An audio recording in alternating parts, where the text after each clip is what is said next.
नमस्कार।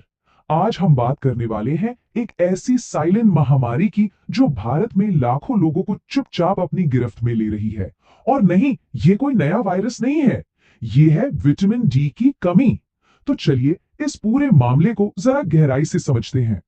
तो सबसे बड़ा और सबसे अजीब सवाल यही है कि जिस देश में साल के ज्यादातर समय भरपूर धूप रहती है, वहां भला विटामिन डी की कमी एक महामारी कैसे बन गई, है ना एक पहेली। चलिए आज मिलकर इसी पहेली के जवाब ढूंढते हैं। आंकड़े सच में चौंकाने वाले हैं। भारत की करीब करीब 70 से 80% आबादी, मतलब आप सोचिए, हर 10 में से 7 या 8 लोग विटामिन डी की कमी से जूझ रहे हैं। ये कोई छोटा मोटा आंकड़ा नहीं, ये एक बहुत बड़ी स्वास्थ्य चिंता का विषय है। तो चलिए सबसे पहले इसी सनशाइन पैराडॉक्स को डिकोड करते हैं। आखिर ऐसा हो क्यों रहा है कि इतनी धूप के बावजूद हमारे शरीर में ये कमी बनी हुई है। इसके पीछे ना मोटे तौर पर 3 बड़ी वजह है। पहली, हमारी शहरी जीवन शैली।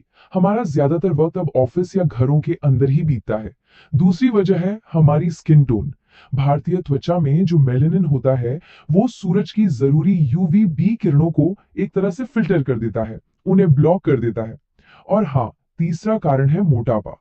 इसमें होता यह है कि विटामिन डी शरीर के फैट सेल्स में जाकर फंस जाता है और खून में इस्तेमाल के लिए उपलब्ध ही नहीं हो पाता। और ये समस्या शहरों में ऑफिस में काम करने वालों के लिए तो और भी ज्यादा गंभीर है। यकीन मानिए, एक स्टडी में पाया गया कि इनमें से 90% से भी ज्यादा लोगों में विटामिन डी की कमी है। ये दिन भर बंद कमरों और स्क्रीन के सामने रहने का सीधा सीधा नतीजा है। अच्छा, धूप को लेकर ना कुछ आम गलतफहमियां भी हैं जिन्हें दूर करना बहुत जरूरी है। जैसे कई लोग सोचते हैं कि किसी भी वक्त की धूप ले लो काम हो जाएगा, पर ऐसा नहीं है। सच तो यह है कि सिर्फ दोपहर की, मतलब करीब 11 बजे से 2 बजे के बीच की जो तेज धूप होती है, उसकी यूवी बी किरणें ही काम की हैं। और एक और बात, अगर कोई सोचता है कि कार या ऑफिस की खिड़की से धूप आ रही है तो काम बन गया, तो बिल्कुल नहीं। शीशा इन जरूरी किरणों को रोक देता है। अब आते हैं दूसरे हिस्से पर। और ये समझना बहुत जरूरी है कि ये कमी सिर्फ हड्डियों को कमजोर करने तक ही सीमित नहीं है। इसके पीछे कई ऐसे खतरे छिपे हैं जिनके बारे में हम सोचते भी नहीं। ये एक कोट है जो इस पूरी बात को बहुत अच्छे से समझाता है। विटामिन डी की कमी अपने आप में एक बीमारी नहीं है, बल्कि ये कई बीमारियों के लिए जमीन तैयार करती है। मतलब ये हमारे पूरे स्वास्थ्य की नींव को हिला सकती है। तो होता क्या है, इसकी कमी से शरीर में कई गंभीर बीमारियों का खतरा बढ़ जाता है, जैसे थायराइड और गठिया जैसी ऑटो इम्यून बीमारियां, दिल से जुड़ी परेशानियां, टाइप 2 डायबिटीज, और तो और इसका कनेक्शन डिप्रेशन और कुछ तरह के कैंसर से भी जोड़ा गया है। तो ठीक है, समस्या तो हम समझ गए। अब बात करते हैं समाधान की तरफ। सबसे पहला कदम तो यह है कि पता लगाया जाए कि शरीर में विटामिन डी का लेवल है कितना, और इसके लिए सही टेस्ट कौन सा है। देखिए, विटामिन डी के लेवल को एकदम सटीक तरीके से नापने के लिए जो सबसे भरोसेमंद ब्लड टेस्ट है, उसे कहते हैं 25 हाइड्रोक्सी विटामिन डी, या फिर शॉर्ट में 25 OHD टेस्ट। यही वो टेस्ट है जिसके बारे में डॉक्टर से बात करनी चाहिए। और जब रिपोर्ट आए तो उसे समझना भी काफी आसान है। अगर लेवल 20 नैनोग्राम प्रति मिलीलीटर से कम है तो इसका मतलब है कि कमी है, यानी डेफिशिएंसी। अगर ये 20 से 30 के बीच में है तो इसे अपर्याप्त यानी इनसफिशिएंसी कहते हैं। और जो सही लेवल है वो है 30 से ऊपर, उसे पर्याप्त यानी एडिक्वेट माना जाता है। अच्छा, एक बार कमी का पता चल गया तो अगला कदम है लेवल को वापस सही जगह पर लाना। पर याद रखिए, ये काम बहुत सुरक्षित तरीके से और डॉक्टरी सलाह के साथ ही करना है। डॉक्टर लोग आमतौर पर एक दो फेज वाला तरीका अपनाते हैं। पहले आता है लोडिंग फेज।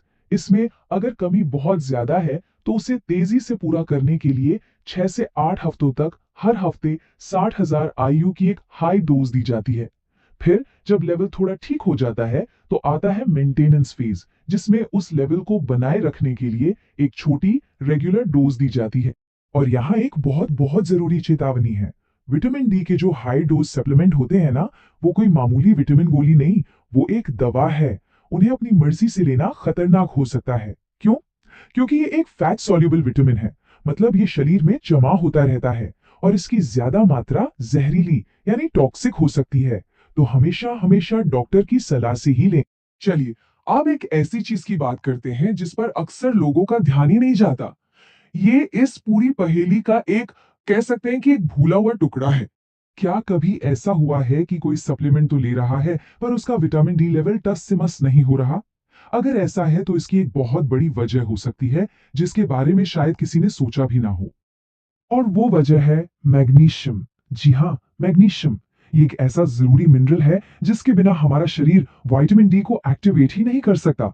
तो अगर शरीर में मैग्नीशियम ही कम है तो आप कितने भी विटामिन डी सप्लीमेंट ले लें, वो ठीक से काम ही नहीं कर पाएंगे। है ना ये एक असली आहा मोमेंट?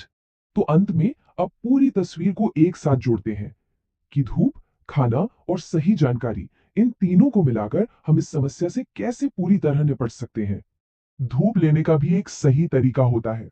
हफ्ते में कम से कम 4-5 दिन करीब 20 से 30 मिनट के लिए धूप में बैठें। समय बहुत जरूरी है, सुबह 11 से दोपहर 2 के बीच का। अपने हाथ, पैर और चेहरे पे सीधी धूप लगने दें। और हाँ, एक छोटी सी लेकिन जरूरी टिप, धूप लेने के फौरन बाद साबुन लगा के मत नहाइए, क्योंकि विटामिन डी बनने का प्रोसेस स्किन पर कुछ देर तक चलता रहता है।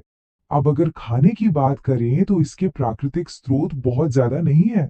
हाँ, फैटी फिश जैसे साल्मन, अंडे की जर्दी और कॉड लिवर ऑयल, इनमें ये मिलता है। इसके अलावा आजकल बाजार में बहुत सी फोर्टिफाइड चीजें मिलती हैं, जैसे दूध, दही, अनाज। बस खरीदते समय उनका लेबल चेक करना मत भूलिएगा। और आखिर में एक बात जो इस पूरी चर्चा का सार है कि सिर्फ धूप का होना ही काफी नहीं है, उस धूप का सही इस्तेमाल करने की समझ होना सबसे ज्यादा जरूरी है। तो अपनी सेहत को लेकर जागरूक रहिए और जब भी जरूरत लगे सही कदम उठाइए।